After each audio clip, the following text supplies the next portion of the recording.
सो बेटा CMA inter group 1 accounting subject, last lecture में NPO का थोड़ा सा इंट्रोडक्शन दिया था आपको, राइट? चल आ जाओ, ध्यान देना बेटा, थोड़ा सा आगे बढ़ते हैं आज।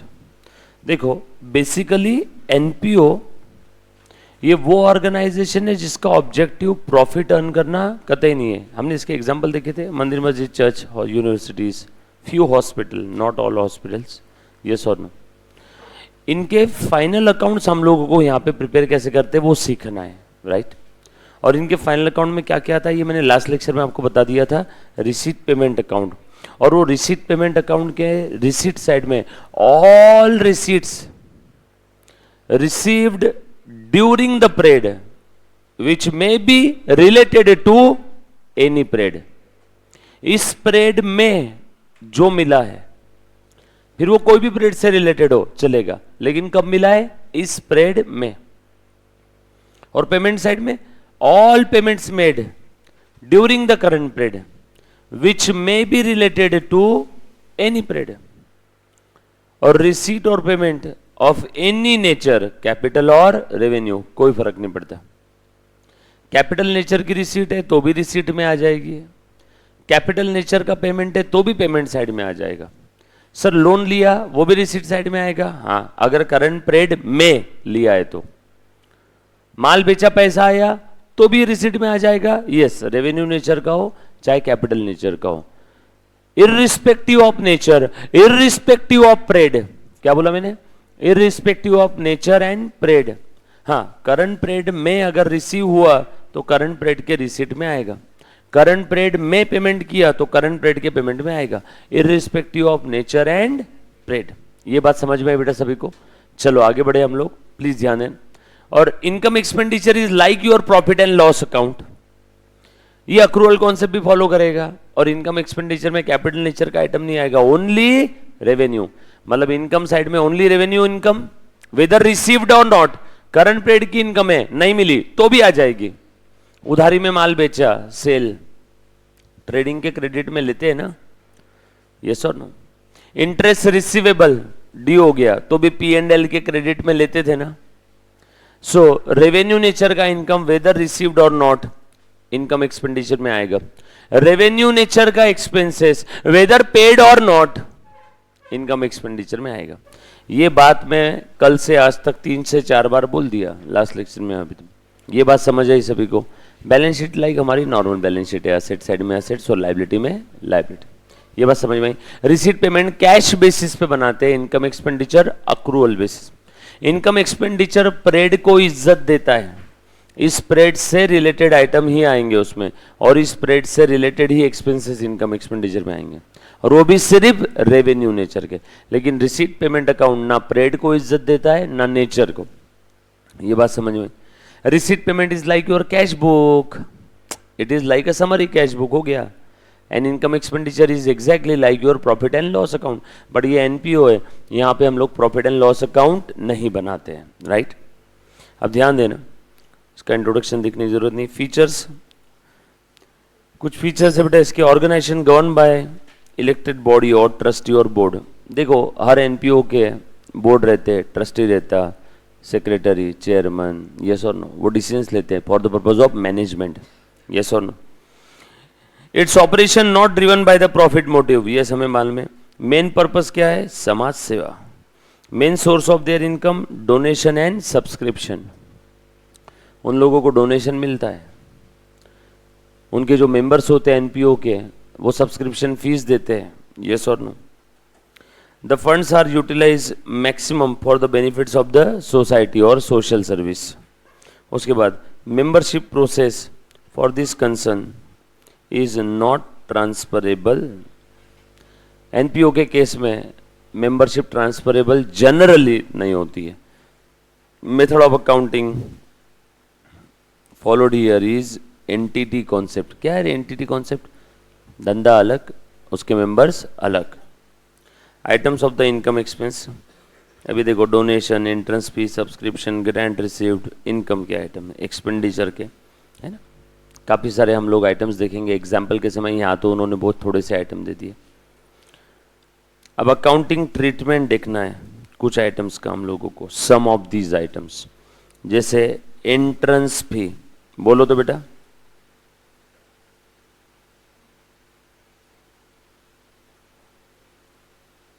बोलो। एंट्रेंस फी, हम लोग एनपीओ में कुछ स्पेशल आइटम्स का अकाउंटिंग ट्रीटमेंट देख रहे हैं और ये हम लोगों को प्रैक्टिकल क्वेश्चन सॉल्व करने में बड़ी मदद करेगा, अच्छे से ध्यान देना। अब जैसे फॉर एग्जांपल एनपीओ को डोनेशन मिला, ए मुन्ना प्लीज ध्यान देना, डोनेशन मिला, डोनेशन देने वाले ने कोई भी कंडीशन या शर्त नहीं रखी, बस इतना बोल दिया कि डोनेशन ये ले लो, डोनेशन दगड़ू सेठ हलवाई मंदिर को डोनेशन मिला 11,000 रुपये का।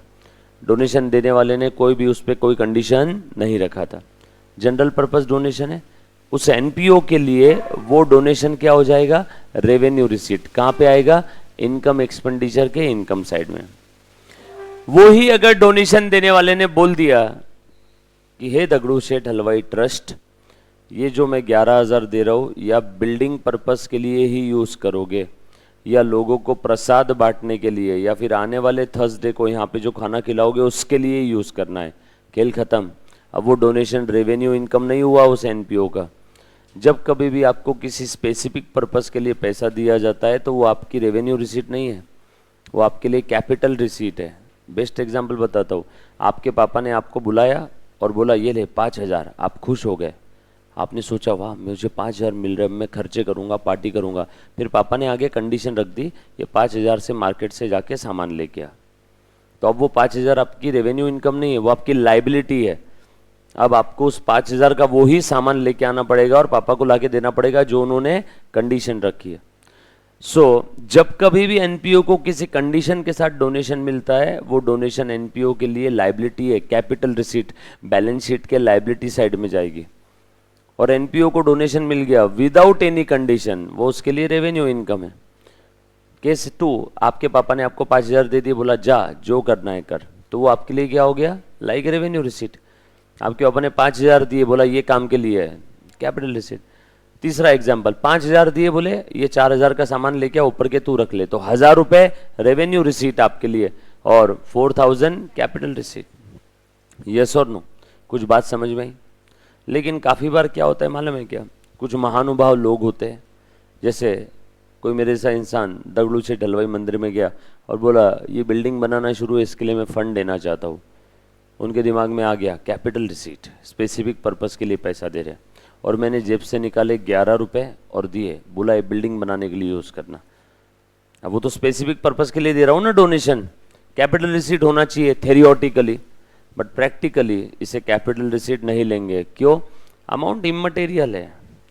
सो कैपिटल रेवेन्यू डिसाइड करते समय हमें मटेरियलिटी ऑफ द अमाउंट भी देखना पड़ेगा, वो रिकरिंग है कि नॉन रिकरिंग है ये भी देखना पड़ेगा। उन सारी चीज़ों को मद्देनजर रखते हुए हम लोगों को डिसाइड करना होगा कि कैपिटल है कि रेवेन्यू।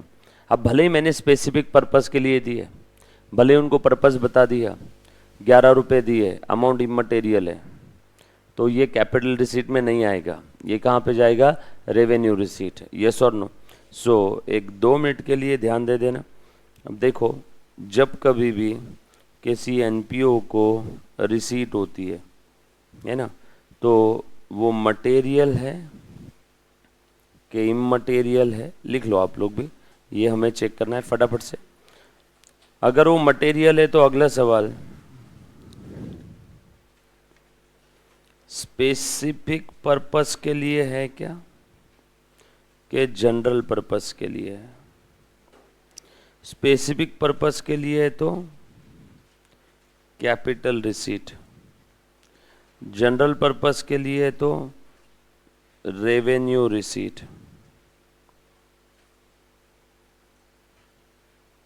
और इमटेरियल है तो कोई भी पर्पस हो रेवेन्यू रिसीट। कुछ बात समझ में आई? यस और नो? चलो आगे। उसके बाद ये था बेटा आपका कैपिटल है कि रेवेन्यू, ये कैसे पहचानना, बरोबर। अब एंट्रेंस फी के लिए मुझे बता दो कि एंट्रेंस फी कैपिटल रिसीट है, ये इसके लिए ऊपर एग्जांपल लिख लेना ब्रैकेट में ऐसा, डोनेशन। बताओ बेटा, एंट्रेंस फी बोलो। Revenue receipt. क्यों? अगर आप रेवेन्यू रिसीट बोल रहे हो क्योंकि आप ऐसा सोच रहे हो each year received each year, बरोबर है क्या, एंट्रेंस फी, या फिर आप सोच रहे हो कि अमाउंट इसका नॉमिनल रहेगा just to cover admin expenses, बरोबर है क्या। लेकिन अगर आप ऐसा सोचते हो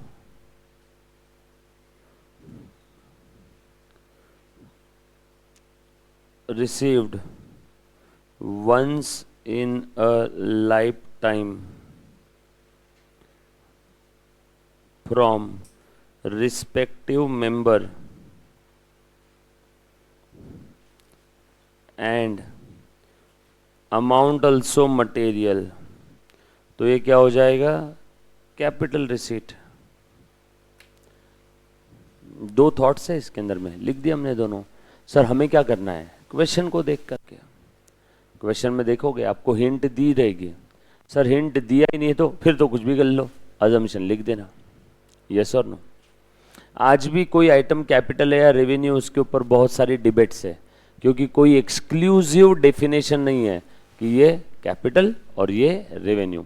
आज भी काफी सारी केसेस पेंडिंग है कैपिटल और रेवेन्यू की। डन, बिल्कुल सही बेटा। उसके बाद आ जाओ, लिखा बेटा, वन बाय वन एक एक आइटम डिस्कस करते। एक सेकेंड, हाँ आपको डिस्टर्ब करूंगा थोड़ा सा। अगला आइटम देख लो, डोनेशंस हमने देख लिया, एंट्रेंस फी हमने देखा, उसके बाद है लीगेसी। बोलो बेटा, लीगेसी क्या होता है, जिसका लिखना बाकी है वो लिखो, बच्चे बच्चे बोलो। लीगेसी किसी की याद में, इन the memory of Shri Shri 1008, है ना, जो भी लिखा रहता है, काफ़ी बार दिया रहता है ना कि इसकी याद में, है ना, ये घड़ी दिया, ये मंदिर का झूमर बना दिया, ये बैठने की जगह बना दी, और उस पर लिख देते इन द मेमोरी ऑफ। या फिर कोई इंसान जब मरते रहता है तो बोलता है मेरी जो कुछ प्रॉपर्टी वो सब एनपीओ की, लीगेसी, यस और नो। ऑब्वियस सी बात है, नॉन रिकरिंग है, once in a life time है, अमाउंट मटेरियल है, और वो किसी न किसी स्पेसिफिक पर्पस के लिए होती है, तो क्या रहेगा आपका, कैपिटल रिसीट। मुन्ना प्लीज ध्यान दे दो, आ जाओ, लिख लिया नहीं सभी ने अभी, देखो तो।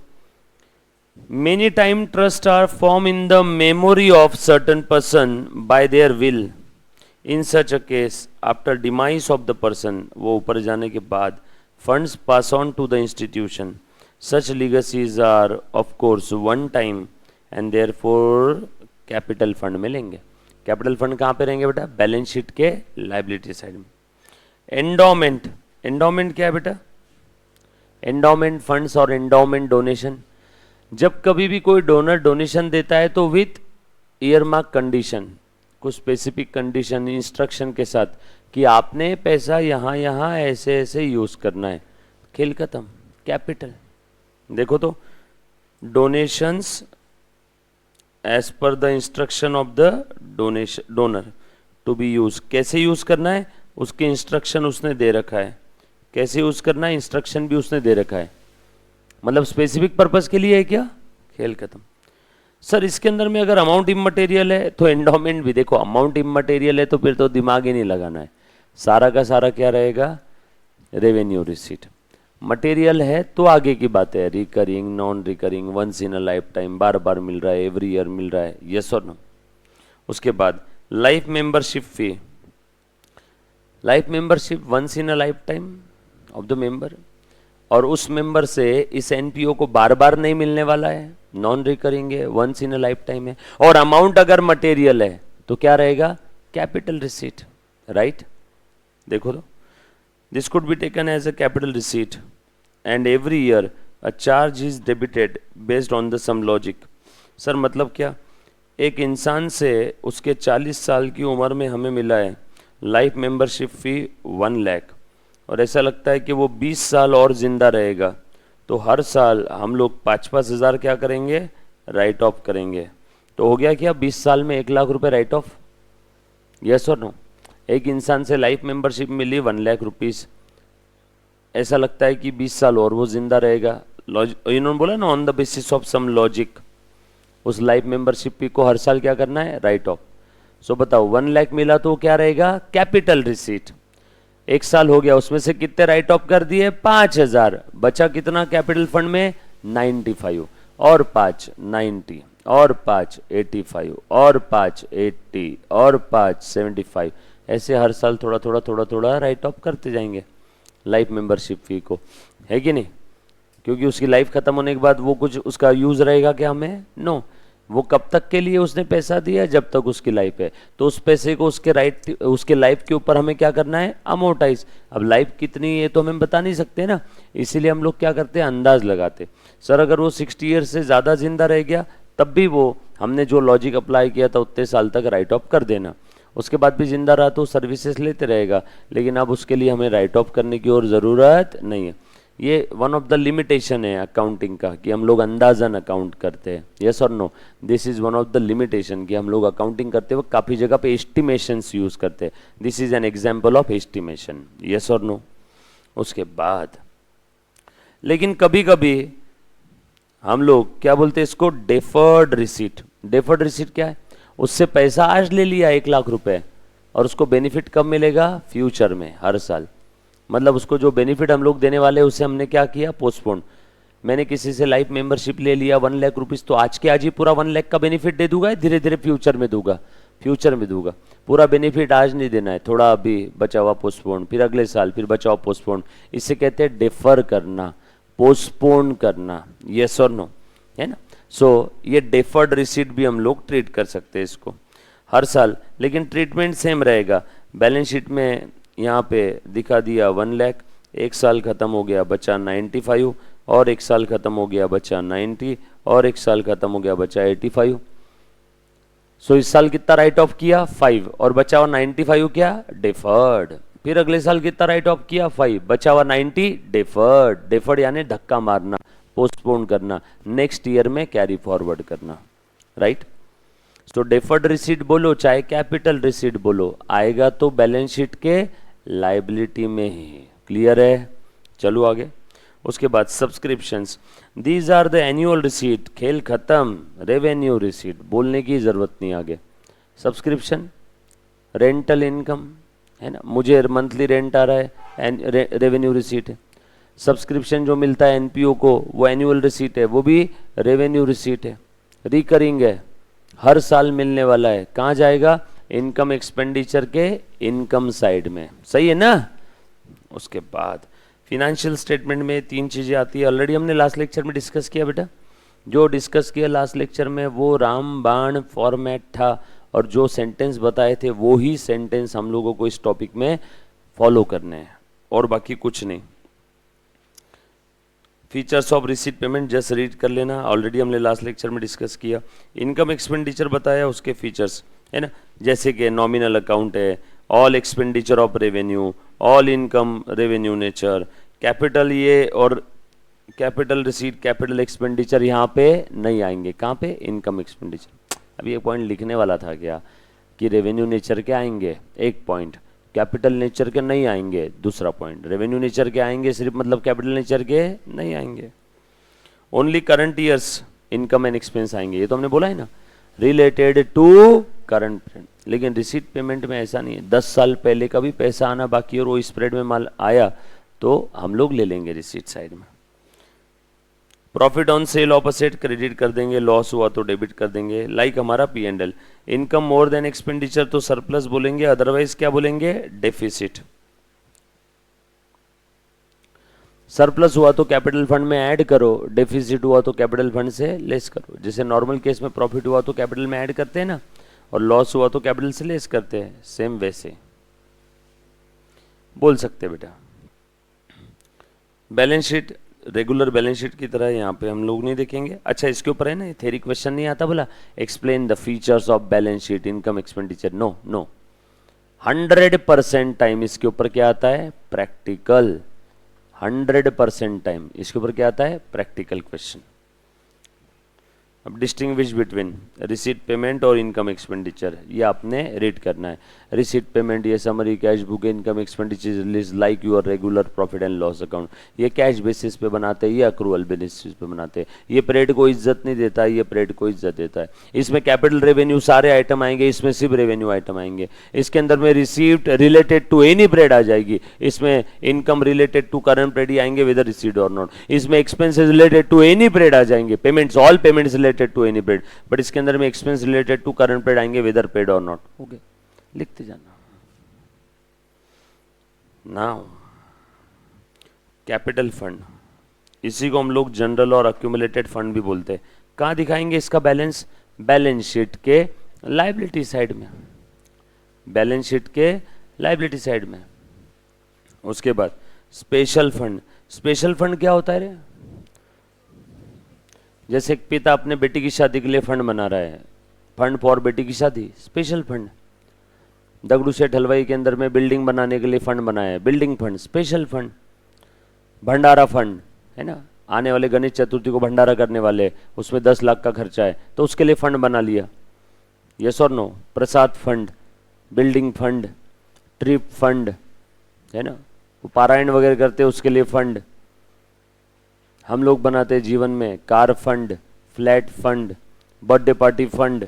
स्पेशल पर्पस के लिए मैं फंड बनाता हूँ तो सारे क्या रहेंगे मेरे, स्पेशल फंड। स्पेशल फंड कहाँ पे आ जाएंगे, लायबिलिटी साइड में, क्योंकि वो आपके रेवेन्यू नेचर के आइटम नहीं है। अगर किसी ने स्पेसिफिक पर्पस के लिए कुछ दिया या हमने स्पेसिफिक पर्पस के लिए कुछ फंड बनाया तो वो हमारी जिम्मेदारी है, जब तक वो काम पूरा नहीं होता तब तक वो कहाँ दिखेगा, फंड लायबिलिटी में। उसके बाद एंट्री यहाँ नहीं देखना है, एंट्री देखेंगे प्रैक्टिकल क्वेश्चन में, एंट्री देखेंगे प्रैक्टिकल क्वेश्चन में, यहाँ नहीं। Donations, donation for a particular purpose special fund में आ जाएंगे। जैसे बिल्डिंग बनाने के लिए डोनेशन दिया सामने वाले ने तो बिल्डिंग फंड में जाएगा, यस और नो। प्रसाद बांटने के लिए डोनेशन दिया, प्रसाद फंड में जाएगा, लायबिलिटी साइड में। उसके बाद फॉर अदर डोनेशन, ये हम लोग क्या करेंगे, जो भी हमारे बायलॉज है, हर एक एनपीओ का कुछ ना कुछ terms and condition, TC bylaws होते हैं, उस हिसाब से कर लेंगे। तो हमने आज ही तो सीखा, अदर पर्पस और जनरल पर्पस के लिए डोनेशन दिया तो कहाँ पे जाएगा, रेवेन्यू में। स्पेशल पर्पस के लिए दिया तो उस रिस्पेक्टिव फंड में, कैपिटल रिसीट है। If there is no such rule, donation received for non recurring nature should be credited to capital fund. अब सामने वाले ने बोला कि मैं स्पेसिफिक पर्पस के लिए दे रहा हूं, लेकिन वो पर्पस हमें पता नहीं है, क्वेश्चन में दिया नहीं है, तो अब आप क्या करोगे, रेवेन्यू तो ट्रीट नहीं कर सकते, पर्पस पता नहीं है तो कहाँ डाल दो, कैपिटल फंड, बराबर। पर्पस पता है तो उस नाम का फंड, पर्पस पता नहीं है तो आखिरी में जिसका कोई नहीं है उसका कौन है, कैपिटल फंड, यस और नो। पर आएगा बैलेंस शीट के लायबिलिटी साइड में अगर स्पेसिफिक पर्पस के लिए। तो donation paid by the concern should be debited to income and expenditure. अब कभी कभी एक एनपीओ भी दूसरे एनपीओ को डोनेशन दे देता है तो वो एक्सपेंडिचर के डेबिट में, इनकम एक्सपेंडिचर के डेबिट में डाल देना। लीगेसी, वसीयत देख लिया, एंट्रेंस भी देख लिया, सब्सक्रिप्शन देख लिया। आज जाओ, वेलकम टू द चैप्टर। अब अच्छे से ध्यान देना, ये एग्जाम में आने वाले यहाँ से जो भी क्वेश्चंस ले रहा हूँ, ठीक है। बचपन में पढ़ा है एनपीओ, बचपन में पढ़ा है क्या सभी ने, क्या डर लगता है उसके अंदर में, क्या तकलीफ आती है, बस एक ही इतू सा। आज सब लोग सब्सक्रिप्शन के नोट में मास्टर रहेंगे, कंडीशन एक ही है, कंटिन्यूअस ध्यान देना है, नॉन स्टॉप, एक सेकंड के लिए भी आपका ध्यान इधर उधर नहीं जाना चाहिए, ठीक है। और जो मैं रूल बता रहा हूँ उसको आंख बंद करके फॉलो करना है, ठीक है। आ जाओ, लो, you name it and we have it. पहला ही क्वेश्चन सब्सक्रिप्शन का। अच्छा, अब आप लोगों को पता है रिसीट पेमेंट में क्या आता है, इनकम एक्सपेंडिचर में क्या आता है, राइट। और बैलेंस शीट में क्या आता है ये बताए ना, और हम लोगों को फाइनल अकाउंट प्रिपेयर करना है। अभी ध्यान देना, बिल्कुल सही है नायर, ध्यान दे दो। यस, स्नेहा, आकांक्षा, अदिति, नायर, ध्यान दे दो सब लोग। On 31st March 21 a club had a subscription in arrear of 28,000 and in advance 4,000.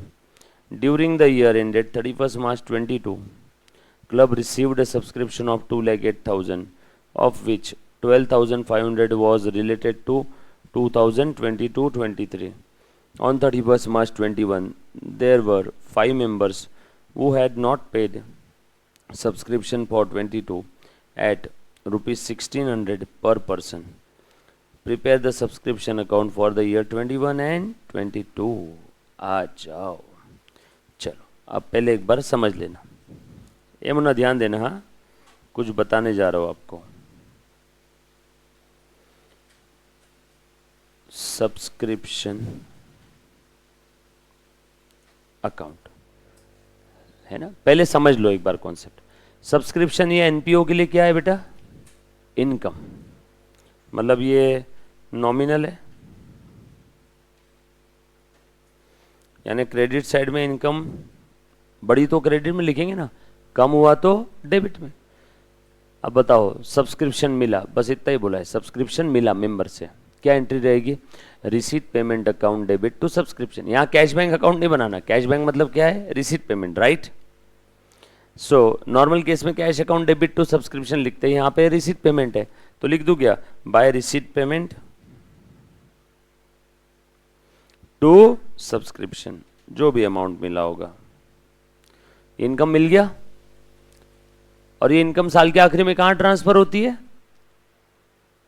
अरे बोलो, सब्सक्रिप्शन ये इनकम एनपीओ में साल के आखिरी में कहां ट्रांसफर होती है? इनकम एक्सपेंडिचर के कौन से साइड में? इनकम साइड में ना। सो ट्रांसफर करो बैलेंसिंग फिगर, सब्सक्रिप्शन के डेबिट में क्या लिखेंगे? To income and expenditure account. किसी को तकलीफ है तो बोलो, सही लिख रहा हूं ना? 11वीं कक्षा से ऐसे ही पढ़ते आ रहे हो आप लोग, अकाउंट्स तो ऐसे ही करते ना, साल के आखिरी में क्लोज करते ना। ये क्या कर दिया मैंने? ट्रांसफर। जिस प्रकार से सैलरी प्रॉफिट एंड लॉस के डेबिट में जाता है, वेजेस ट्रेडिंग के डेबिट में, ठीक उसी प्रकार से सब्सक्रिप्शन कहाँ जाएगा? इनकम एक्सपेंडिचर के क्रेडिट साइड में। डन, इनकम एक्सपेंडिचर के क्रेडिट साइड में, राइट। सिंपल था। चलो अब मैं थोड़ा सा बदलाव कर रहा हूं।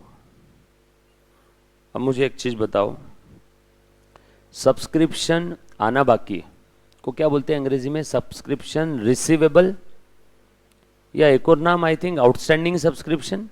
आउटस्टैंडिंग मतलब हर बार लाइबिलिटी नहीं होता, आउटस्टैंडिंग मतलब हर बार लाइबिलिटी नहीं होता है। आउटस्टैंडिंग सब्सक्रिप्शन मतलब सब्सक्रिप्शन आना बाकी।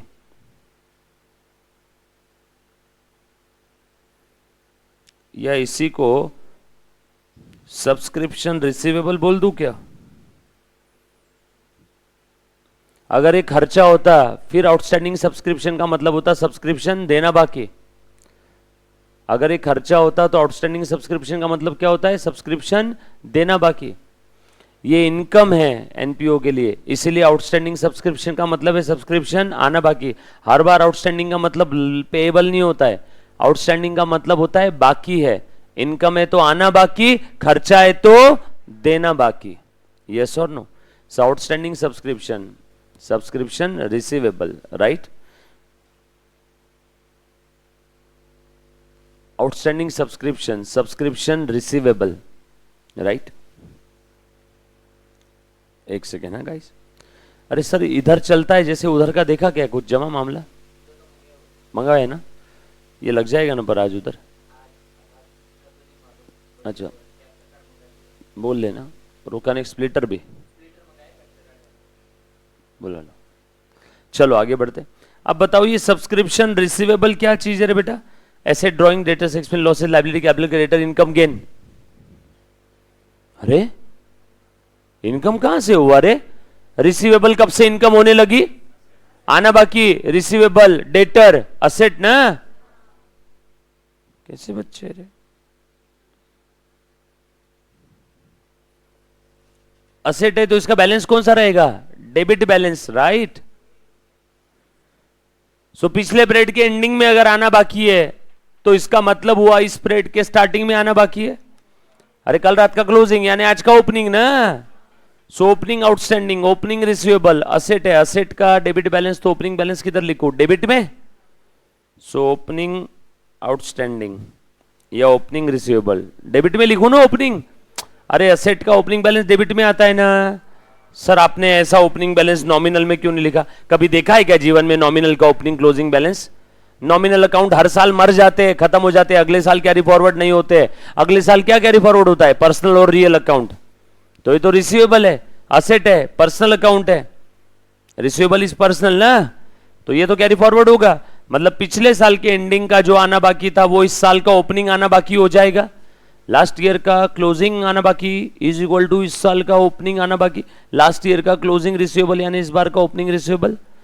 बोलो असेट है तो ओपनिंग मैंने डेबिट में लिख दिया, ओपनिंग डेबिट में तो क्लोजिंग कहां लिखो? सही है ना? ओके, एक और चीज लिख लेता हूं।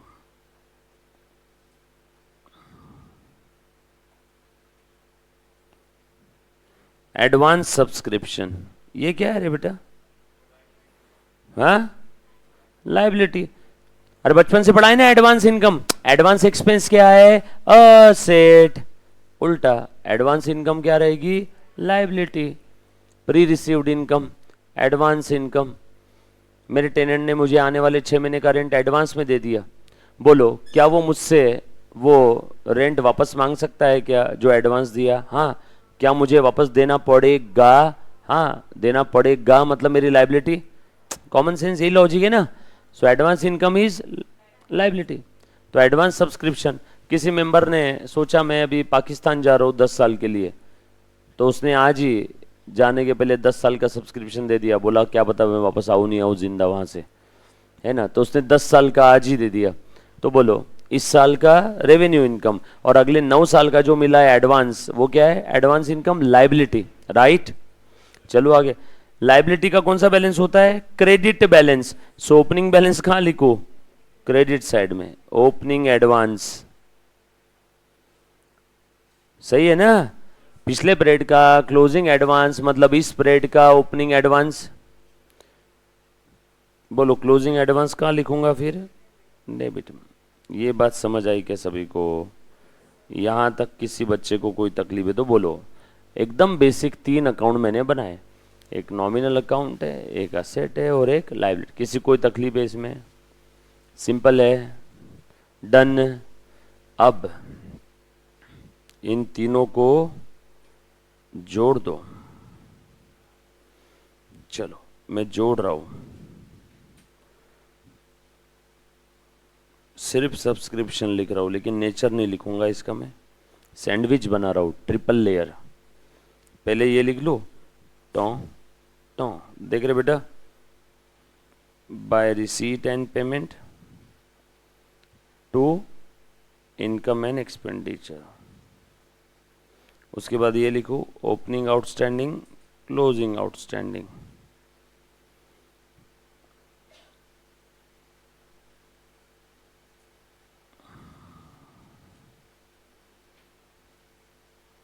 सही है क्या?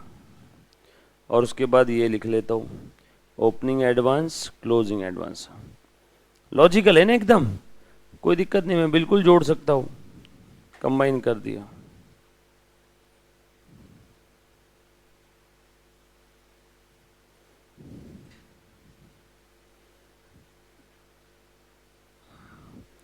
ये है हमारा मास्टर फॉर्मेट। अब कोई भी केस रहने दो सब्सक्रिप्शन का, मैं इसमें लिख सकता हूँ आराम से। अब इसमें सिर्फ 6 में से 5 फिगर दी रहेगी, बचे हुई छठी क्या रहेगी? Balancing figure, right. Clear? Direct लिख देता तो आप बोलते सर इसका नेचर क्या है, इसलिए मैंने पहले 3 अलग अलग नेचर के बताए। ये त्रिदेव है ना? देखो टॉ टॉ टॉ, तीनों को जोड़ दिया, सब्सक्रिप्शन अकाउंट बना लिया। डन। सिंपल है ना? जोड़ सकते ना ऐसा? बिल्कुल जोड़ सकते। नेचर कहाँ चेंज हो रहा है अल्टीमेटली? जब हम लोग असेट की बात करेंगे तब ओपनिंग आउटस्टैंडिंग, क्लोजिंग आउटस्टैंडिंग लिखेंगे। जब इनकम की बात करूंगा तो by receipt payment to income expenditure, जब एडवांस की बात करूंगा तो ओपनिंग लाइबिलिटी में और क्लोजिंग इधर डेबिट साइड में। राइट, सिंपल है एकदम। किसी बच्चे को कोई डाउट है तो एक बार पूछो, जो भी मन में डाउट आ रहा है। एकदम 11th स्टैंडर्ड के बेसिक से बताया। असेट है तो ओपनिंग बैलेंस डेबिट में, क्लोजिंग क्रेडिट में।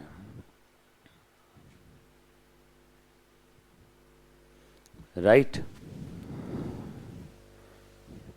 अब आ जाओ अपने क्वेश्चन पे। पेज नंबर बता रहे मुन्ना, मैं इसी फॉर्मेट में, इसको चेंज किए बगैर इसी फॉर्मेट में लिखता हूं। बाकी दुनिया के कोई भी बुक के फॉर्मेट को गोली मारो, इसमें आप चाह के भी गलती नहीं कर पाओगे। पेज नंबर बोल मुन्ना। 3.13। Okay, 3.13, yes. ये है ना अपना, क्या नाम है इसका, ऑन 31 मार्च। हाँ बरोबर है। ओके, नीचे करना है, ये लो फटाफट से करो।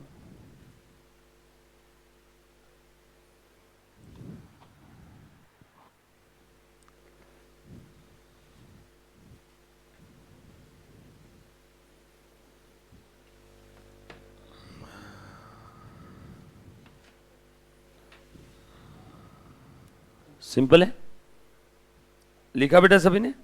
अब मैं क्वेश्चन पढ़ रहा हूं, प्लीज ध्यान दो, प्लीज ध्यान दे बेटा।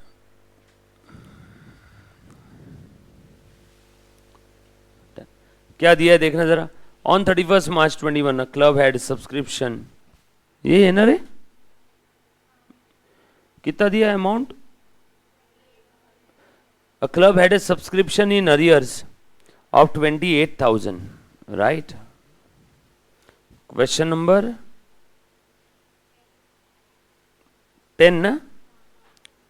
ओके, आ जाओ बच्चों, ध्यान दे दो। क्लब का नाम है, बस अ क्लब बोला है, अ क्लब।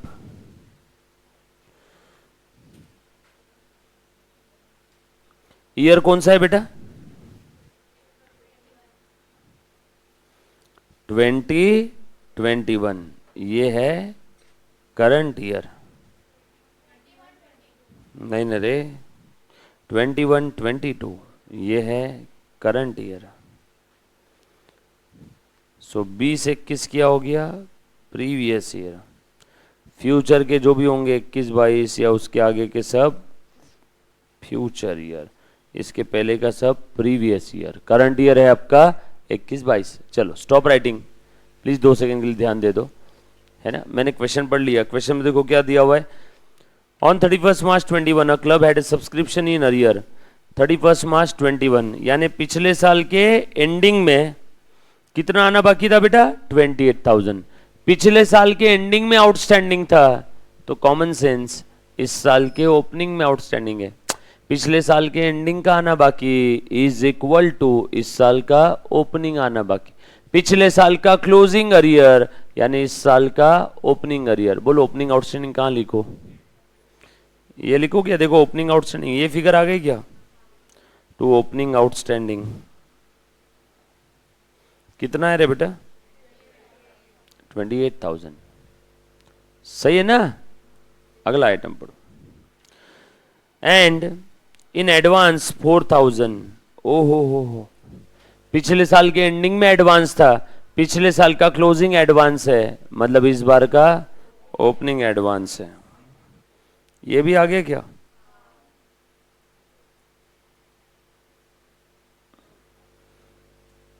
अब है ना, आप 12th की बुक का एनपीओ उठाओगे, देखोगे तो आपको हंसी आ जाएगी उस एनपीओ पे। अरे यार इतना इजी था, और वही एनपीओ यहां पे वापस दिया उन्होंने। Shem Shem. अगला आइटम पढ़ो आगे, और क्या बोला है? During the year ended 31 March 22 club received subscription of 2,08,000। During the year कितना सब्सक्रिप्शन मिला? During the year ended 31 March 22 कितना मिला? मिला, रिसीव्ड मिला, मतलब कहां पे आएगा? देखो ये है क्या, है ना? अब वो कोई भी पीरियड से रिलेटेड हो, मुझे कोई लेना देना नहीं है। By receipt and payment account कितना मिला? 2,08,000। ये भी दिया हुआ है। अब आगे क्या बोला है देखना जरा। Of which 12,500 was related to 22-23। 12,500 किससे रिलेटेड है? फ्यूचर से रिलेटेड। यानी करंट पीरियड में, हेलो हेलो, करंट पीरियड में फ्यूचर से रिलेटेड कितना मिला? 12,500 करंट पीरियड में मिला, मतलब करंट पीरियड के एंडिंग में फ्यूचर से रिलेटेड 12,500 है। करंट पीरियड में मिला फ्यूचर से रिलेटेड का मतलब होता है करंट पीरियड के एंडिंग में फ्यूचर से रिलेटेड मेरे पास कितना बैलेंस पड़ा है? 12,500। करंट पीरियड के एंडिंग में फ्यूचर से रिलेटेड यानी क्लोजिंग एडवांस क्या? ओके, कुछ था रे इसमें, आगे और पढ़ो। And related to which was related to 22-23 and on 31 March 21, यानी पिछले पीरियड के एंडिंग की बात चल रही है। पिछले पीरियड की एंडिंग की बात चल रही है। There were 5 members who had not paid subscription for 22 at 1600 per person on 31st March 21। 5 ऐसे मेंबर थे on 31st March 21 नहीं 22 होना चाहिए था क्या? There were 5 members who had not paid subscription for 22 at 1600 per person। बच्चों यहां पे है ना वो 21 की जगह 22 लिख दो। और इसका मतलब क्या है? करंट पीरियड के एंडिंग में 5 ऐसे मेंबर है जिन्होंने 1600 रुपए पर पर्सन अभी तक सब्सक्रिप्शन नहीं दिया। नहीं दिया का मतलब क्या होता है? आना बाकी है। करंट पीरियड के एंडिंग में आना बाकी है। बोलो कितना आना बाकी है? क्लोजिंग आउटस्टैंडिंग क्या आना बाकी है? करंट पीरियड के एंडिंग का है ना वो 1600 इंटू 5। खेल खत्म।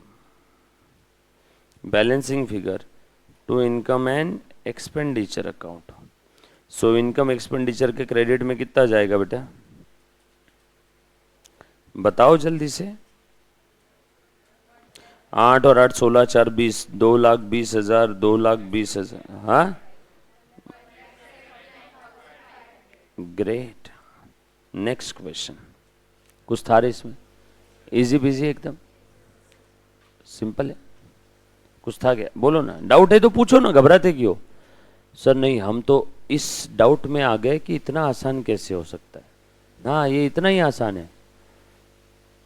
बचपन में आप लोग क्या करते थे मैं बताता हूँ क्यों टफ लगता था। क्योंकि आप उस स्टेटमेंट के चक्कर में पढ़ते थे, ऐड लेस क्या ऐड क्या less, opening outstanding closing outstanding, opening advance closing advance, current period में मिला करंट पीरियड में नहीं मिला, related to previous year, related to future, related to current year. फंस गए ना। आप अकाउंट पढ़ रहे हो तो अकाउंट बनाओ, राइट?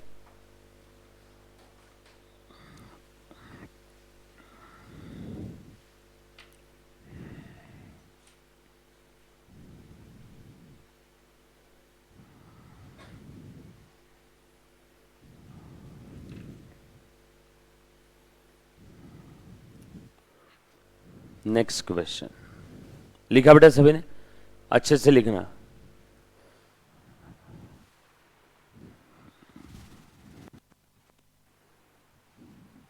इसमें पेज नंबर क्यों गलत हो गया यार? सब पेज नंबर ही सब्जेक्ट टॉपिक वाइज नहीं दिए हुए इसमें।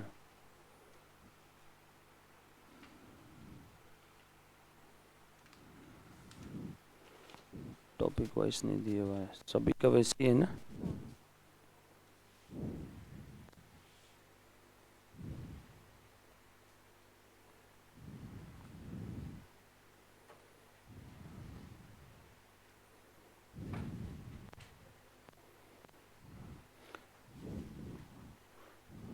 या 10, इसका 11 देना चाहिए था।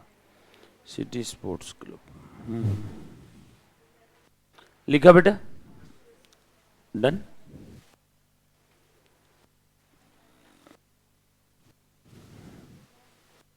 लिख रहे हो ना सब लोग? चलो लिखो बेटा अगला।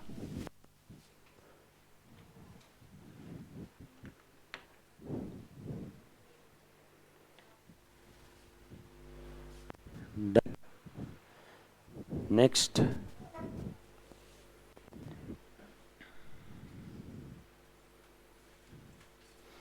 ये 10 है, इसका नंबर दे देना 10B, ये 10A, ये 10B। पढ़ो बेटा क्वेश्चन, ध्यान देना। The city sports club of Surat had received in 21-22 ये करंट ईयर है, पिछला साल है कि फ्यूचर है मुझे नहीं मालूम अभी, बस इतना बोला है। Received in 21-22 50,000 towards subscription. Subscription war 2021, ये 2021 दिया है, तो 21-22 के कंपैरिजन में ये पिछला साल है, 21-22 के कंपैरिजन में वो पिछला साल है। बोलो बेटा कितना अनपेड था? 5,000। पिछले साल के एंडिंग में अनपेड था 5,000, यानी इस बार के ओपनिंग में अनपेड यानी आउटस्टैंडिंग है, यानी रिसीवेबल है, यानी अरियर है 5,000। Subscription paid in advance on 31 March 21, यानी पिछले साल के एंडिंग का एडवांस था। अगर करंट ईयर मैंने 21-22 लिया तो करंट ईयर कौन सा है देख लो ना, करंट ईयर है 21-22, मतलब 20-21 है पिछला साल, और आगे 22-23 और आगे का सब क्या है? फ्यूचर। और करंट ईयर क्या है? 21-22, ठीक है, ये यहाँ पे लिख दिया, ये करंट ईयर है। आ जाओ आगे, बोला subscription paid in advance on 31 March 21, पिछले साल के एंडिंग का एडवांस था, मतलब इस बार का ओपनिंग एडवांस। आगे, and the same on 31 March 22 was 1,000, ये करंट ईयर का क्लोजिंग एडवांस है। 31 मार्च 21 का एडवांस इतना था, 31 मार्च 22 का, यानी करंट ईयर के एंडिंग का एडवांस इतना है।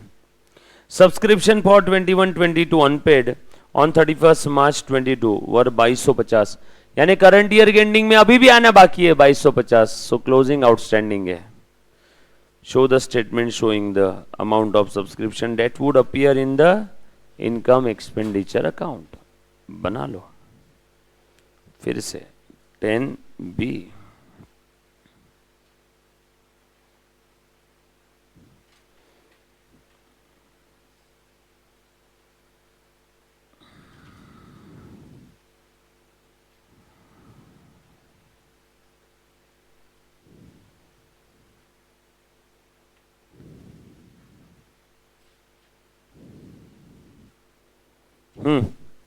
बोलो क्या क्या डेटा दिया है? Put value get the answer.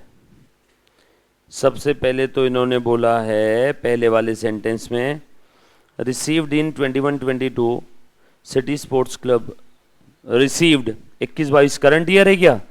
कितना मिला? 50,000। सब्सक्रिप्शन फॉर 2021 अनपेड, पिछले साल के एंडिंग में अनपेड कितना था?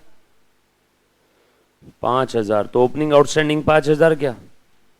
Subscription paid in advance, last year का क्लोजिंग एडवांस था, तो इस बार का ओपनिंग एडवांस क्या? Subscription paid in advance on 31 March 21 and same on 31 March 22 was 1,000, closing advance 1,000 क्या? सब्सक्रिप्शन फॉर 21-22 स्टिल अनपेड, यानी क्लोजिंग आउटस्टैंडिंग क्या? राइट। और कुछ बोला है? That's it, game over. कितना है बेटा? हाँ, 47,500। नेक्स्ट क्वेश्चन, चलो आ जाओ अगले क्वेश्चन पे।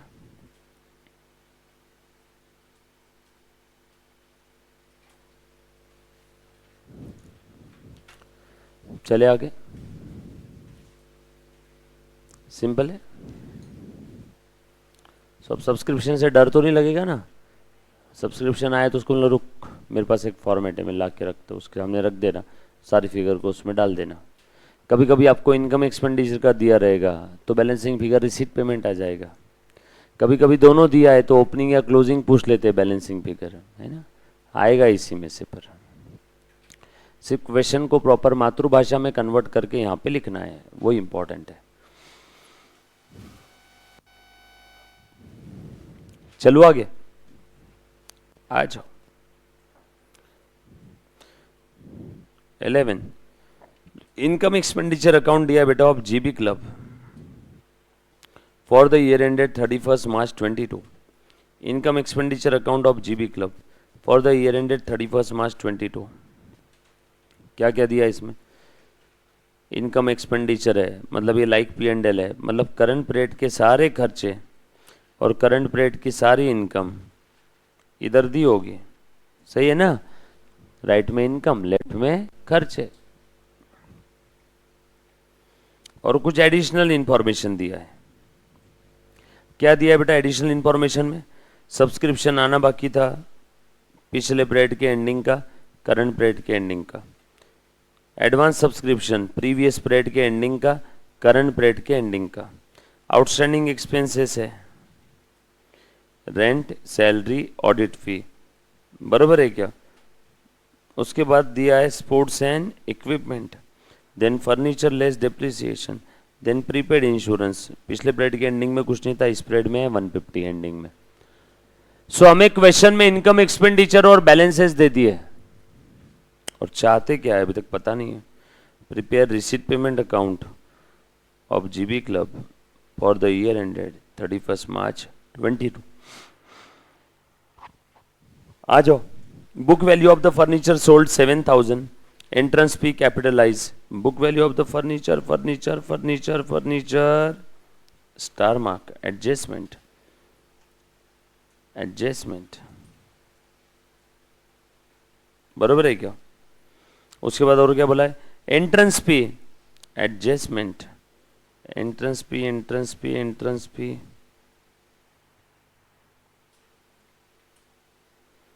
अरे एंट्रेंस फी के बारे में ऊपर दिया ही नहीं, नीचे कुछ दिया है? No. Entrance fee capitalise 4000। Entrance fee के बारे में दिया होगा ना एक क्वेश्चन में, कुछ कहीं दिया है क्या? दिख रहा है?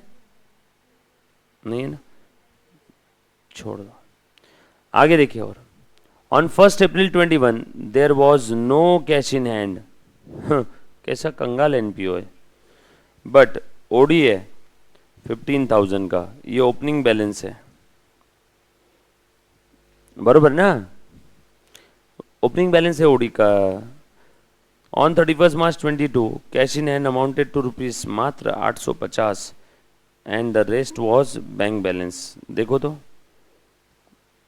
कुछ बोला नहीं है, बस इतना ही बोला है 850 बैंक बैलेंस है, बचा हुआ 850 कैश बैलेंस है, जो भी बचा हुआ बैलेंस रहेगा वो बैंक बैलेंस रहेगा। 1 अप्रैल का दे दिया है, ओपनिंग दे दिया है। ओपनिंग में कैश कितना है बेटा? ये देखो तो, receipt and payment account, opening cash और ओपनिंग बैंक। सर आप ऐसे क्यों लिख रहे हो? अरे भूल गए क्या? Receipt payment is like your bank account cash book, yes और नो? तो ओपनिंग आ जाएगा और क्लोजिंग रहेगा, closing cash, closing bank. Opening cash कितनी है? नो कैश, और ओपनिंग में ओडी था,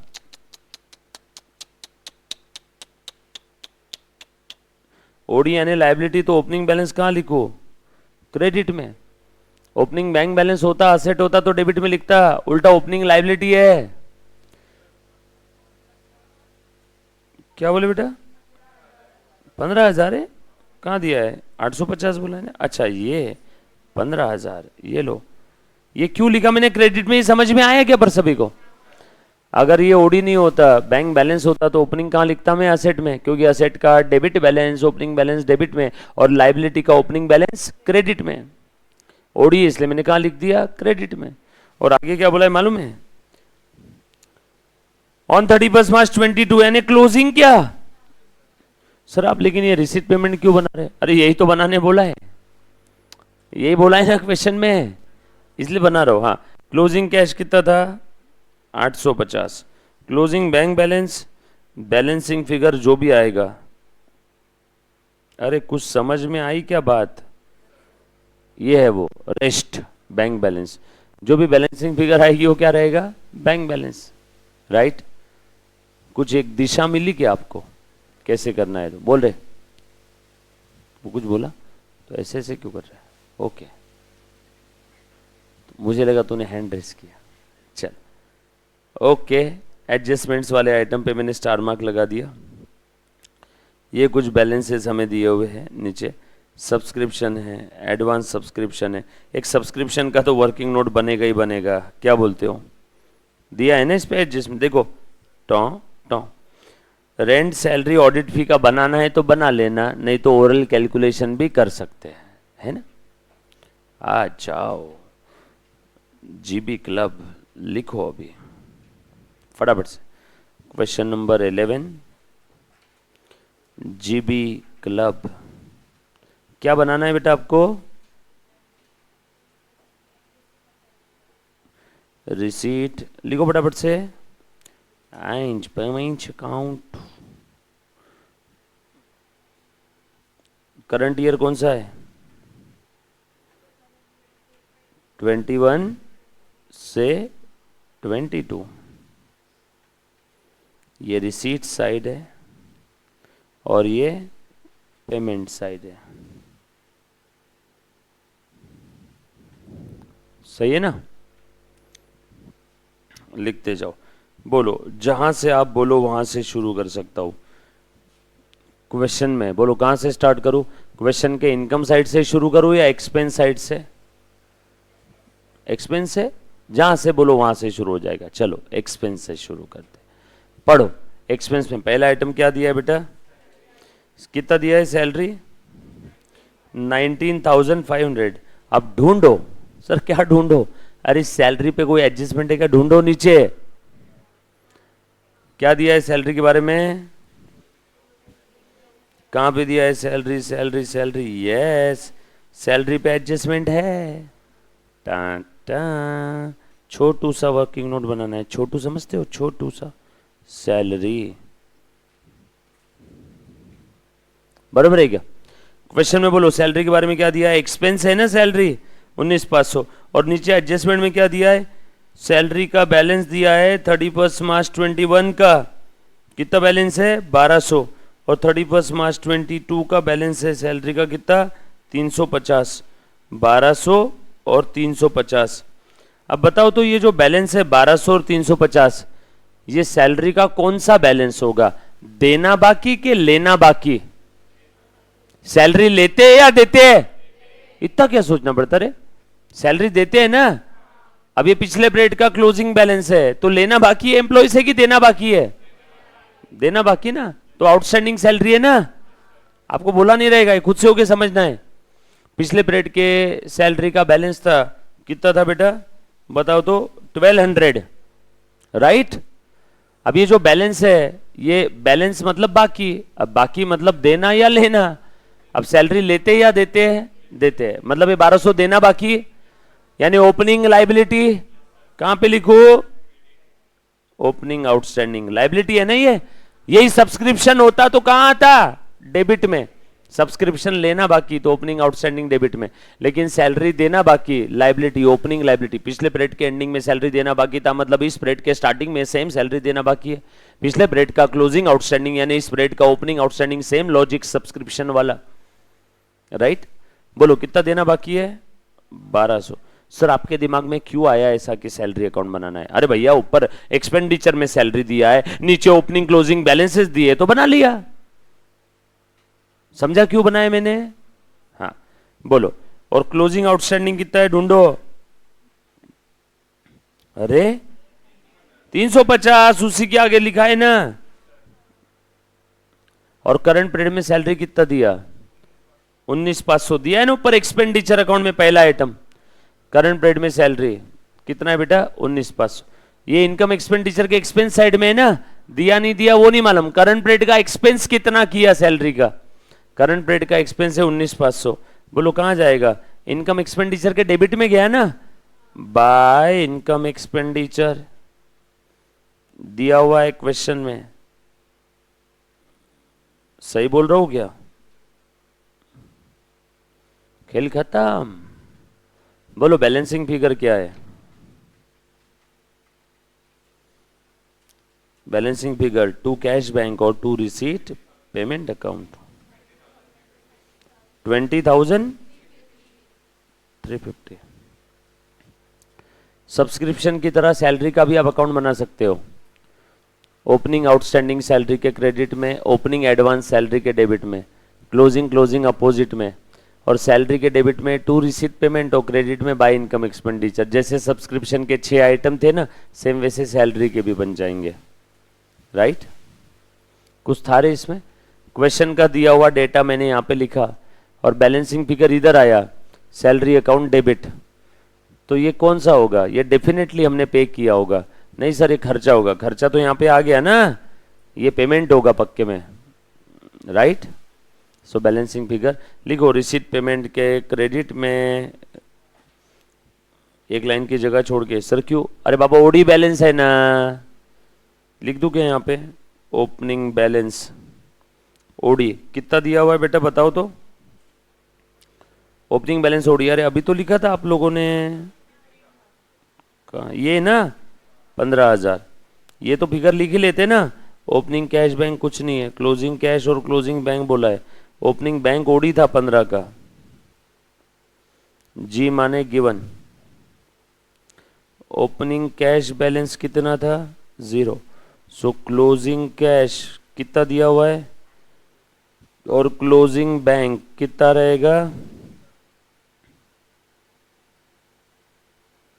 सही है।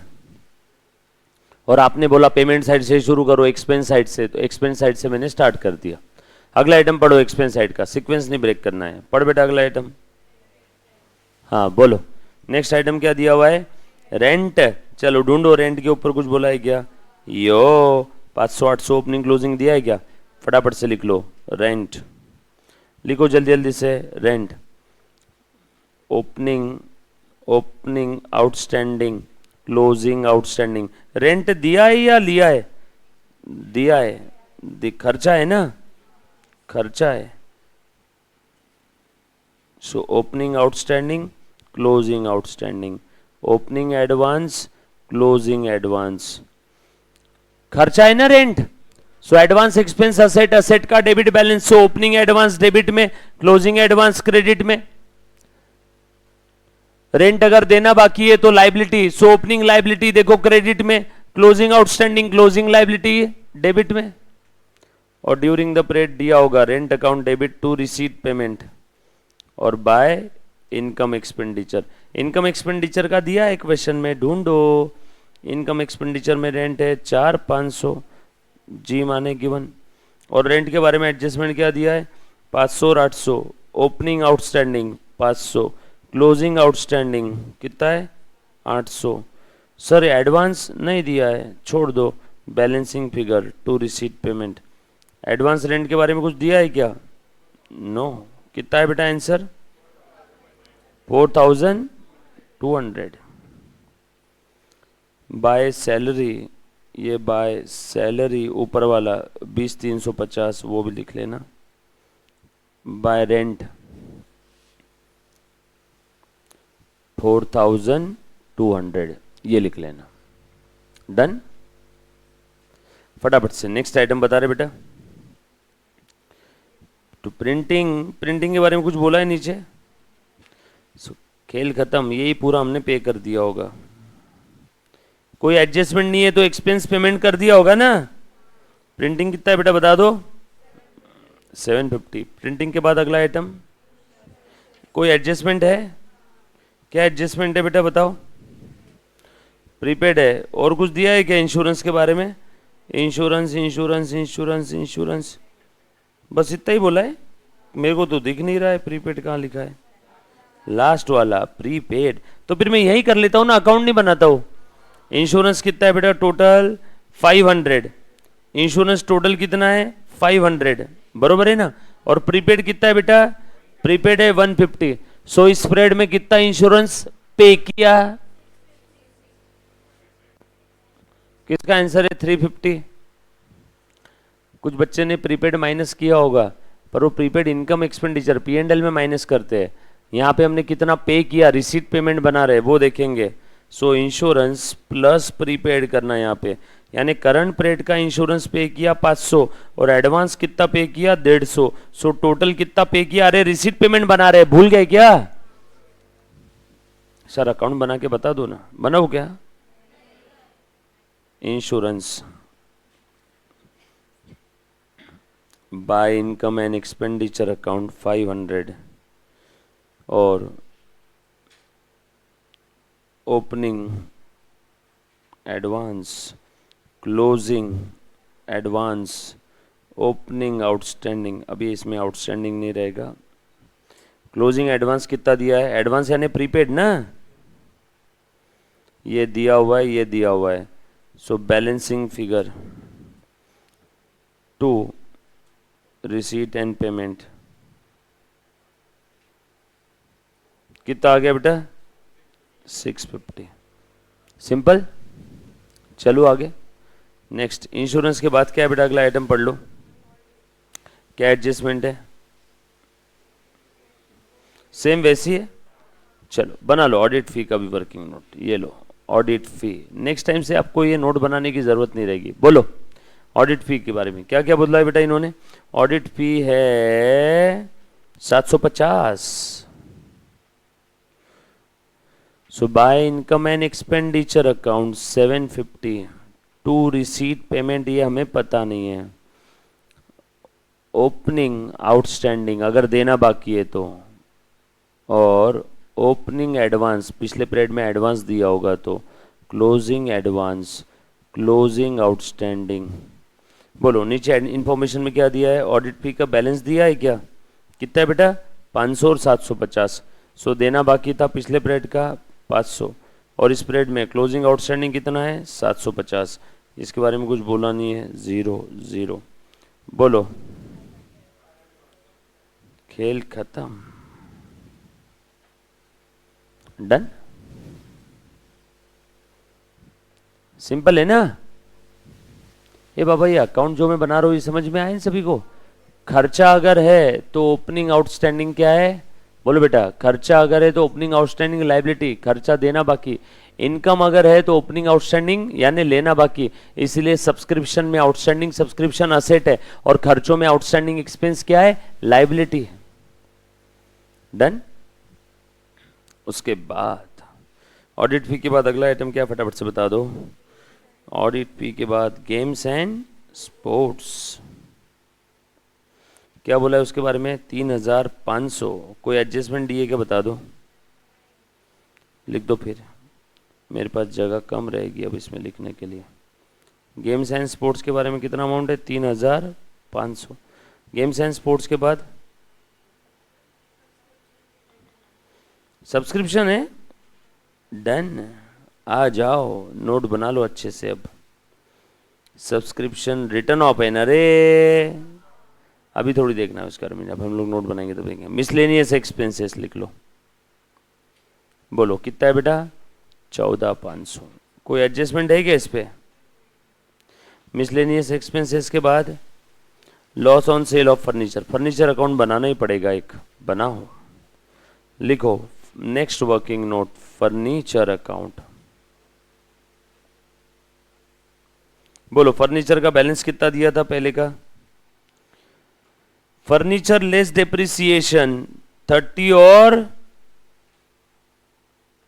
27,900, सही है क्या। उसके बाद और कुछ बोला है फर्नीचर के बारे में, क्वेश्चन में देखो, क्वेश्चन में फर्नीचर के बारे में और क्या क्या चीजें दी, एडिशनल इंफॉर्मेशन से मैंने लिख दिया opening closing balance. Depreciation on sports equipment बोला है, और अच्छा फर्नीचर के ऊपर डेप्रिसिएशन दिया नहीं क्या इन्होंने, हाँ दिया है ना, फर्नीचर पे 3100। सो फर्नीचर के क्रेडिट में बाय डेप्रिसिएशन ये भी दिया हुआ है, ये भी दिया हुआ है, ये भी दिया हुआ है। और क्या बोला है, loss on sale of furniture बोला है ना, फर्नीचर पे बेचने पे लॉस हुआ तो by loss on sale of furniture. Sir आपको कैसे समझा कि लॉस क्रेडिट में लिखना है, जरा बताओ तो मुझे। जब कभी भी हम लोग असेट को बेचते समय लॉस हो गया मतलब असेट की वैल्यू बढ़ी या कम हो गई, कम हो गई। और फर्नीचर असेट है, असेट का डेबिट बैलेंस बढ़ती है तो डेबिट और कम हुआ तो क्रेडिट, इसलिए मैंने क्रेडिट में लिखा। समझ में आया क्या बच्चों, मन में सवाल आएगा ना सर लॉस को अपने क्रेडिट में कैसे सोच के, क्या सोच के लिखा। लॉस हुआ मतलब फर्नीचर का वैल्यू कम हुआ, कम हुआ तो असेट को कहाँ लिखते हैं, उसके क्रेडिट में, बेसिक लॉजिक। इसलिए मैंने loss on sale of furniture लिख दिया क्रेडिट में। किसी को डाउट है तो पूछो, और जब भी आपको कोई चीज़ नहीं पता चलती है तो लिख लिया करो। कितने का लॉस हुआ? 2500। और क्या क्या दिया है फर्नीचर के बारे में पढ़ो। Book value of the furniture sold वो इज 7000, नीचे दिया है ना इंफॉर्मेशन, बस इतना ही बोला है, जो फर्नीचर बेचा उसका book value 7000। So by bank और बाय सेल ऑफ फर्नीचर, ये देखो तो जरा, ऐसा कुछ हुआ रहेगा। Bank account will be debited, 7000 का फर्नीचर 2500 के लॉस में बेचा, यानी कितना पैसा आया होगा? 4500। Loss on sale of furniture account debit कितना दिया है? 2500 टू फर्नीचर अकाउंट। फर्नीचर कितने से कम हुआ? 7000 से।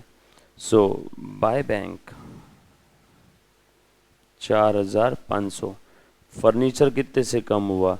7000 से फर्नीचर कम हो गया। ये एंट्री लिख लो। अरे 7000 का फर्नीचर 2500 लॉस में बेचा तो कितना पैसा आया होगा? कम आया होगा ना। 500 रुपए की चीज 100 रुपए लॉस में बेची, मतलब कितने में बेची? 400 में। 7000 का फर्नीचर 2500 लॉस में बेचा तो कितना पैसा आया होगा? 4500। तभी तो लॉस होगा ना, कि 7000 का फर्नीचर 9.5 में बेचेंगे लॉस होगा। नो, 7000 का फर्नीचर 2500 लॉस में बेचा तो कितना पैसा आया होगा? 4000। ये देखो 7000 माइनस ये लॉस है 2500, राइट। ये समझ में आया पक्का? चलो आगे, किसी को डाउट है तो प्लीज पूछो। एंट्री लिख लेना है, समझ में आ रहे?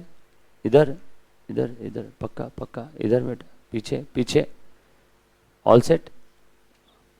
चलो लिख लिया क्या सभी ने? चलो भाई चेक करो फर्नीचर का हिसाब किताब। और कुछ इन्फॉर्मेशन दी है फर्नीचर के बारे में? फर्नीचर के बारे में और कोई इन्फॉर्मेशन दिया है क्या? नो, दैट्स इट, बस इतना ही है। बैलेंसिंग फिगर देख इसका, 8000 क्या? हाँ, किधर आ रहा है बैलेंस? मैं करता हूं।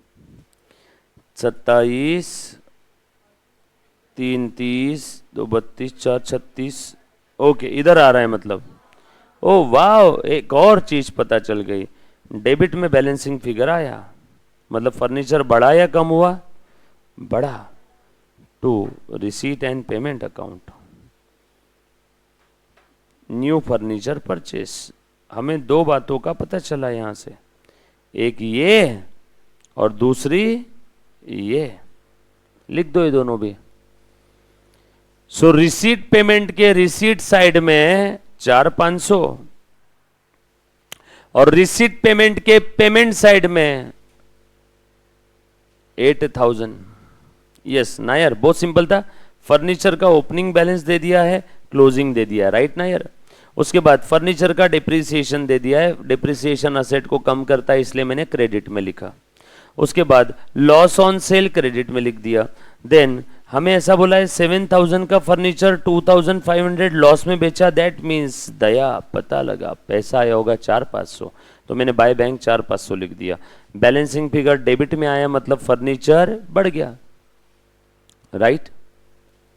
सिंपल है पक्का, सारी चीजें क्वेश्चन में दी है, एज इट इज लिख दिया।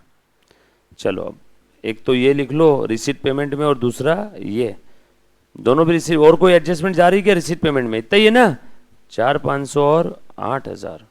सो लिखो बाय फर्नीचर वर्किंग नोट 8000 नया खरीदा ना, और रिसीट पेमेंट के रिसीट साइड में to furniture 4500, to furniture 4500, right.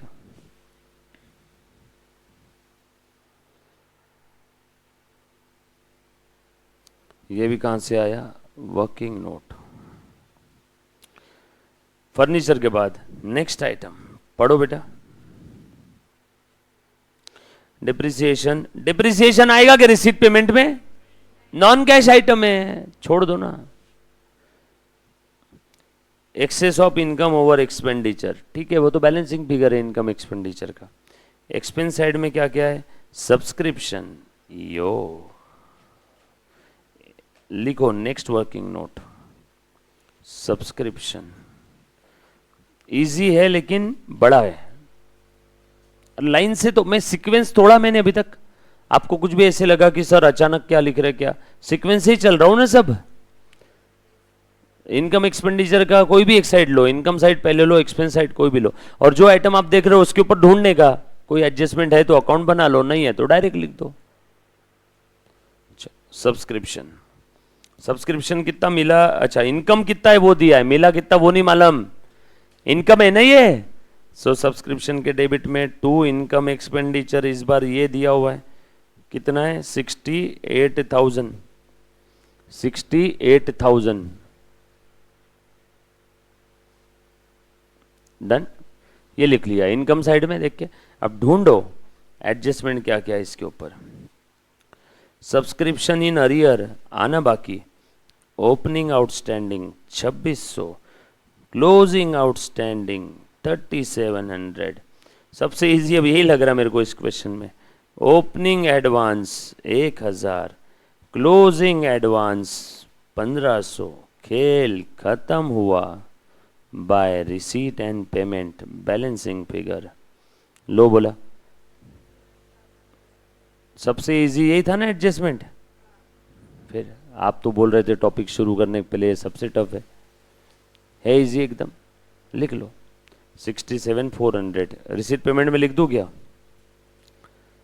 अगर ये फुल फ्लेश क्वेश्चन होता तो इसकी कौन कौन सी फिगर कहां ट्रांसफर करते जरा बताना। तो ये फिगर जाती रिसीट पेमेंट में, ये फिगर जाती इनकम एंड एक्सपेंडिचर में, ये फिगर जाती बेटा बैलेंस शीट के लायबिलिटी साइड में करंट ईयर के, ये फिगर जाती बैलेंस शीट के असेट साइड में करंट ईयर के। और सर ये फिगर, ये तो प्रीवियस बैलेंस शीट का है ना, ये भी प्रीवियस बैलेंस शीट का है ना, ये लिख लेना, ये जो सूर्य फूल बनाया मैंने चारों तरफ से एज इट इज लिख लो इसको। फुल फ्लैश क्वेश्चन में समझ में आना चाहिए, नहीं तो आप और कल चल के बोलोगे सर एक ही अकाउंट से, sir why should we write furniture bank account in receipt payment. अरे स्कृति मेरी बच्ची नादान है, ये ले अभी happy receipt and payment. Okay, मैंने पहले तो बोला था receipt payment is like your cash bank. Done, वहां पे बैंक लिखा तो उसको तकलीफ हो गई थोड़ी सी, ये लिख लो। चलो लिखो रे 67,400 रिसीट साइड में लिखो, टू सब्सक्रिप्शन कितना बेटा 60। ये बैलेंसिंग फिगर निकाल लिया ना सभी ने, लिखा बेटा? हाँ, राइट ऑफ भी है क्या? कितना राइट ऑफ है, कहाँ है, कहाँ है? नीचे दिया है, ऊपर कहाँ दिया है, कहाँ पे दिया है? Subscription right of 350। हाँ कर दो ना फिर राइट ऑफ 350, राइट ऑफ कर दो, माइनस कर दो इसमें से 350। सब्सक्रिप्शन राइट ऑफ करना है 350 का। देखो ऐसा लिखो, ए मुन्ना ऐसा लिख, subscription 67,400 minus right of. Sir ये राइट ऑफ क्या होता है बताओ, क्या क्या है ये? Like a bad debt, like a bad debt, जैसे बैड डेट को राइट ऑफ करते हैं ना। हाँ बोलो बेटा कितना है? 67,000 बोलो ना, 050। हाँ चलो आगे, थैंक यू याद दिलाने के लिए। क्वेश्चन में इनकम एक्सपेंडिचर साइड में राइट ऑफ बोला है ना, तो राइट ऑफ कर दिया मैंने, कम कर दिया, खुश। चलो आगे, उसके बाद डोनेशन, डोनेशन के बारे में क्या बोला है बेटा? बोलते क्यों नहीं? तो लिख दो ना फिर as it is. All set, खेल खत्म। और कोई आइटम बचा है क्या चेक कर लो, कहां पे दिया है एंट्रेंस फी? हाँ नहीं, ऊपर का खत्म हो गया ना, अब एडजस्टमेंट पे आ जाओ नीचे। Book value of the furniture sold 7000 consider कर लिया। एंट्रेंस फी कैपिटलाइज करना है, कितना है बेटा 7000। अब एंट्रेंस फी मिला है क्या, पर कहाँ दिया है 4000। एंट्रेंस फी ऊपर कहीं दिया नहीं है ना, लिख लो अलग से टू एंट्रेंस फी। सर लेकिन कैपिटलाइज करना है, चूल्हे में जाने देना, रिसीट पेमेंट के अंदर में कैपिटल और रेवेन्यू का कोई लेन देन है क्या? सर फिर ऊपर क्यों नहीं दिया? क्योंकि कैपिटल आइटम है और इनकम एक्सपेंडिचर ये नॉमिनल है, उसमें रेवेन्यू आइटम आएंगे सिर्फ। कैपिटलाइज करने का बोला है ना, कैपिटलाइज करने का बोला है मतलब ऊपर में इनकम एक्सपेंडिचर में नहीं आएगा, ऊपर मत ढूंढना, ठीक है। चलो आगे, और कोई आइटम दिया, एडजस्टमेंट पढ़ो आगे की। ऑन 1 अप्रैल 21 बैंक ओडी लिख लिया। ऑन 1 अप्रैल 21 का बैंक ओडी 15,000, ये लिखा ना हमने, हाँ दिया है। आगे on 31 March 22 cash in hand 850, ये भी लिख लिया ना। And rest was bank balance. खेल खत्म। बताओ टोटल कितना आ रहा है? हाँ टोटल आ रहा है कि बैलेंसिंग फिगर आ रहा है? 80,550। ये सब लोग करो रे, मेरे नाम से गाली मारेंगे बाद में बच्चे। हाँ बोलो, बैलेंसिंग फिगर बता दे। 12,000 पक्का लिख दो, 12,250। सब लोग कर लो, राइट, ऑल सेट। जो बच्चा ऑनलाइन ऑफलाइन देख रहा है आप भी करो, ये टोटल में बच्चों के कहने पे लिख देता हूं यहां पे। हाँ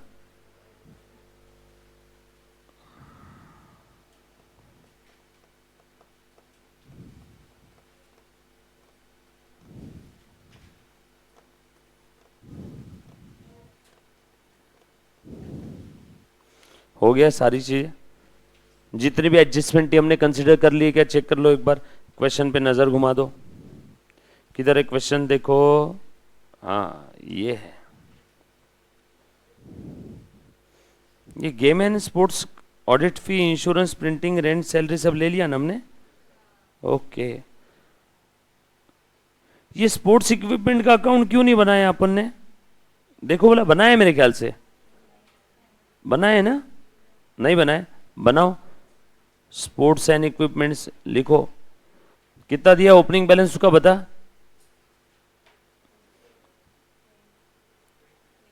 स्पोर्ट्स इक्विपमेंट का अकाउंट बनाओ 25, और क्लोजिंग कितना है? डिप्रिसिएशन कितना दिया उस पे? आप लोग कैसे हो रहे बच्चों, दे दिया रहने के बाद में भी सीक्वेंस में आप क्यों नहीं बोले मेरे को? लिख लो 6,000। हाँ वैसे कुछ बैलेंसिंग फिगर नहीं आया तो कुछ इंपैक्ट नहीं होगा, जो हमारा आंसर है फिर वही आंसर रहेगा। हाँ और कुछ दिया है क्या इसके बारे में? हाँ हाँ ओके, आया balancing figure to receipt and payment, खरीदा लगता, परचेज्ड। लिखो रिसीट पेमेंट के क्रेडिट में बाय स्पोर्ट्स एंड इक्विपमेंट, जगह है क्या रे? यहाँ लिख दो क्या, बाय स्पोर्ट्स एंड इक्विपमेंट 5,000, तो आपका आंसर आएगा 7,250। बैलेंसिंग फिगर कितना आएगा? 7,250। 5,000 से कम कर दो ना, 12,250 आपने अगर पहले सही बोला होगा तो 12,250 सही था क्या? हाँ तो उसमें से 5 कम कर दो। अरे सारे आइटम को देखना है, स्पोर्ट्स इक्विपमेंट कैसे क्या छोड़ दिया? स्पोर्ट्स इक्विपमेंट का भी तो दिया हुआ था ना, फर्नीचर का जैसे नोट बनाया वैसे स्पोर्ट्स का भी बनेगा। सब फर्नीचर का बहुत बड़ा बना, क्योंकि फर्नीचर के अंदर में लॉस भी हुआ, बेचा था, स्पोर्ट्स इक्विपमेंट सेल थोड़ी किया, राइट। नेहा साधवानी बिल्कुल सही है बेटा, लिख लिया सभी ने, स्पोर्ट्स इक्विपमेंट ऑल सेट। अब कोई आइटम छूटा है क्या, वापस एक बार नजर घुमा लो। जब